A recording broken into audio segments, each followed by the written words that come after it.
Estamos hoje, o fato, com o deputado federal Ronaldo Lessa, que acabou de conquistar uma grande vitória em Brasília, rumo à sua campanha para deputado federal. Como você se sente, Ronaldo, nesse momento de vitória, de conquista para esse novo caminho que segue aí sem esse terror que aconteceu na sua candidatura a deputado federal? Rodrigo, muito feliz, porque a gente verifica, constata, né, a correção de uma injustiça que tinha sido cometida. Quer dizer, o Supremo hoje suspende os efeitos da não registro da candidatura, ele coloca a elegibilidade da nossa proposta de candidato a deputado federal, aliás, o que já existia. Antes, o tribunal tinha pedido que, aonde tivesse qualquer ação, os candidatos teriam que trazer as certidões. Eu já tinha ido ao Supremo e já tinha uma certidão dizendo isso. Mas como houve um julgamento que negou o pedido de registro, foi necessário, né, uma outra medida, e essa a gente veio hoje, somente hoje, mas ainda em tempo, no tempo hábil, felizmente garantindo a minha possibilidade de renovar o meu mandato de deputado federal, entendeu, por uma decisão do ministro Fux. E como você prevê, a partir de agora, apesar de sua campanha ter sido prejudicada por parte, você prevê a sua candidatura agora? Bom, a minha proposta, meu pedido, e eu faço isso através do seu veículo de comunicação, para que todos os outros veículos, todas aquelas pessoas que de uma forma ou de outra divulgaram a negação do registro de candidatura nossa, possa inverter, possa esclarecer a todo mundo, que teve muita gente imaginando que eu não era mais candidato. Então, o meu apelo é que possamos multiplicar essas informações para ver se o prejuízo que eu tomei não seja tanto. Que a gente recupere isso, que a gente esclareça a população do que realmente é a verdade. O fato da garantia do registro da minha candidatura, portanto, isso é muito importante, porque foram dias, né, que a gente paralisou, de certa forma, a campanha, em alguns momentos, onde tive que tomar algumas providências, mas agora é ir em frente, é lutar, multiplicar a campanha e pedir a todos que divulguem isso. Sou candidato garantido pelo Supremo Tribunal Federal do meu país. Agora é bola para frente, né? Agora é bola para frente. Qual a sua principal proposta agora para o novo mandato para deputado federal? É em tentar corrigir muitas injustiças no Brasil. Por exemplo, eu faço parte da comissão hoje de tributária, que discute uma nova forma tributária, porque o nosso Brasil é um país onde da classe média para os que ganham menos, quer dizer, para os mais pobres, pagam mais impostos proporcionalmente do que os ricos. Por quê? Porque o imposto, a maioria dos impostos no Brasil são pagos no consumo, e isso faz uma diferença enorme, é uma injustiça social. Então, a gente corrigir essa injustiça é muito importante. A outra é a gente tentar corrigir muita coisa que foi feita agora errada. Por exemplo, essa PEC que congela todos os gastos. Como é que pode a população aumentando, você não aumentar gastos com saúde, com educação e com segurança pública? Isso é um absurdo. Então a gente precisa rever.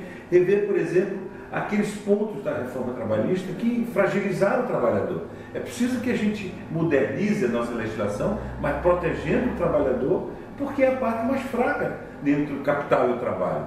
Então, esses pontos são fundamentais. A outra é que a sociedade discuta a reforma ou uma modernização da Previdência, mas não como eles querem, colocando nas custas do trabalhador e da classe média o ônus dos ricos não pagarem, dos grandes devedores, que são exatamente esses setores, bancos, né, e grandes corporações, que são os grandes devedores da Previdência, e não são os trabalhadores que geram esse débito. Então é preciso que a gente esteja muito combativo na luta daqui por diante para fazer mais justiça e fazer desse país realmente uma pátria onde a gente se sinta entusiasmado a trabalhar, a viver, entendeu? Então isso são pontos básicos do nosso trabalho. Como você vê o crescimento dessa febre do neonazismo aqui no Brasil com esse candidato Bolsonaro? Pois é, veja só, o que ocorre é o seguinte, além da crise econômica, a gente tem tido crise moral, crise ética e conflito entre os poderes. Tudo isso gera muitos problemas, inclusive, às vezes, no campo da violência, que pode ser física, até de uma morte de um pai que perdeu um filho por causa de um celular, entendeu? Da arbitrariedade, às vezes, da polícia ou de outros segmentos que são institucionais. Todo o conjunto de fatores geram, inclusive, do político, da classe política, que também, como as outras corporações, tem setores que não correspondem ao voto do povo, que precisam melhorar. É preciso fazer reforma em todas as instituições, é preciso rever a nossa Constituição, que foi muito importante, Constituição Cidadã, mas hoje ela precisa ser revista.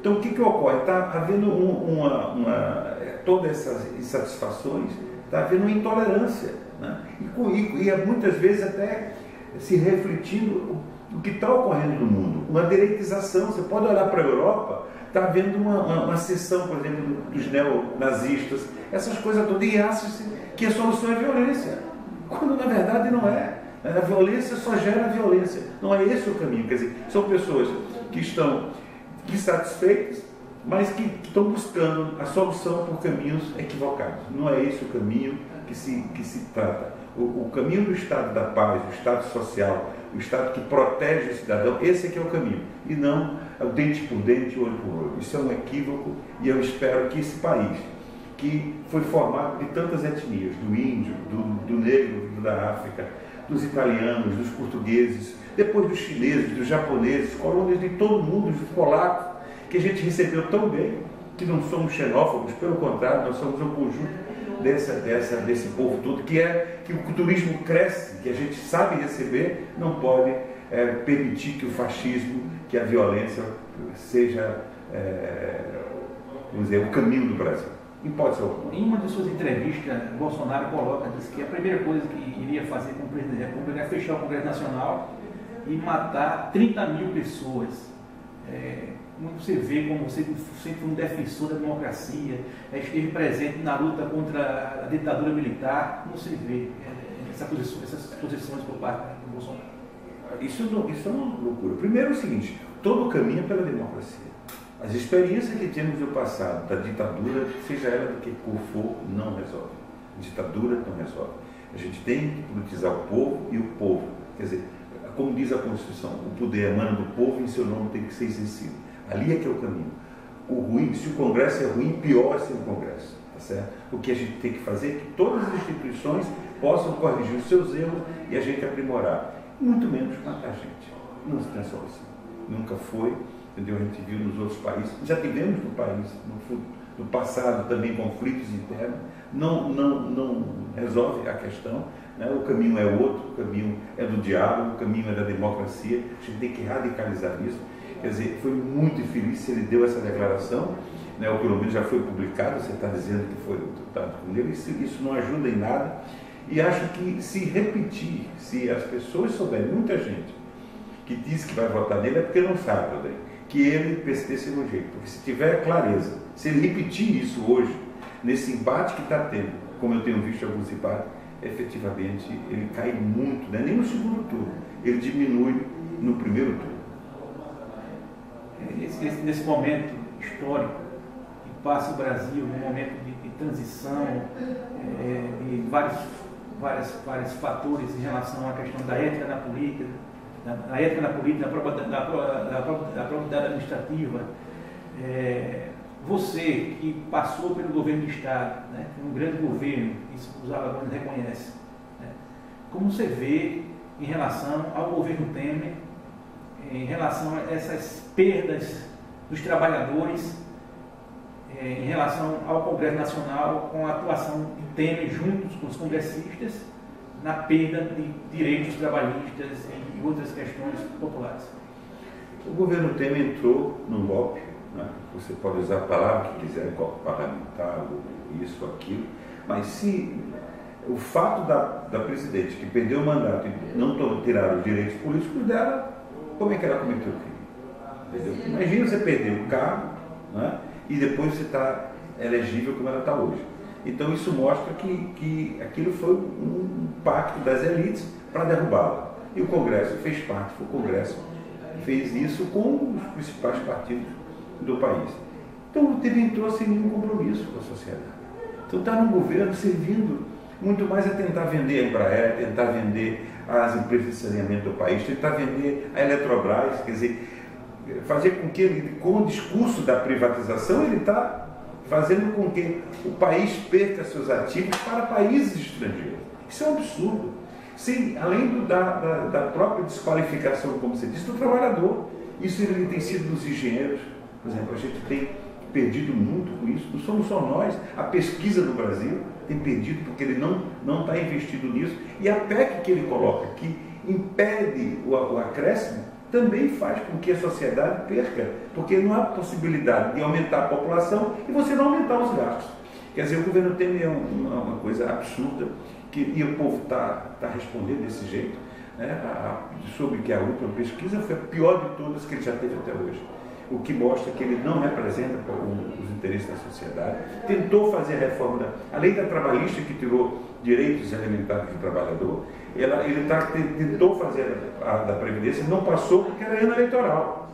Porque o que ele tem feito? Ele tem se aliado a corporações dentro do Congresso e tem feito favores a essas elites, né? A custa por exemplo, dispensa de multa, dispensa disso, refis desses débitos, muitos deles com a Previdência, quer dizer, ou com a grande maioria deles, o que é um jogo do grande capital, da elite brasileira contra a classe média e o povo brasileiro. Representa, portanto, nesse instante, o que há de pior na sociedade do Brasil. E quais são as suas últimas palavras para o público, os telespectadores do fato, em relação à sua campanha a deputado federal e o que você espera em relação ao nosso povo de Alagoas? Primeiro, que a gente acredite no país, acredite no nosso Estado, acredite no nosso povo. Nós não podemos cair no desespero e então votar em qualquer um porque nada dá certo. É um equívoco. Esse país já teve crises e crises e sempre sai da crise. A gente supera as dificuldades. A gente não pode nos subestimar. Nós somos maiores, esse país é grandioso, é fantástico. Nenhum país é tão rico quanto o nosso. A gente tem que acreditar nisso, acreditar na nossa etnia, no nosso povo, nos nossos valores morais, éticos, humanistas. Isso sim, isso é o que pode construir a um novo país, com mais justiça social.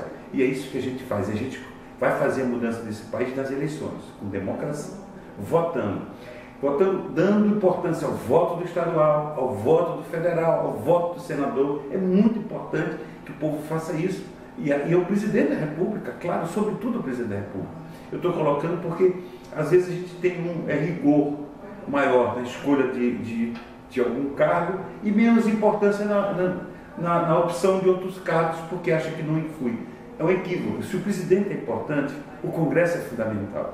Porque se o Congresso for um Congresso venal, um Congresso que não tem compromisso com o povo, um presidente ruim, ele passa o que quiser nesse Congresso, como tem sido agora. Quer dizer, o povo não apoia Temer, né? É uma rejeição total, e ele consegue no Congresso aprovar muitas injustiças, muitas PEC, medidas provisórias que contrariam efetivamente a vontade e os anseios do Brasil, contra os brasileiros, contra a nossa pátria. Então é fundamental que a gente tenha um Congresso que respeite o povo e que seja digno.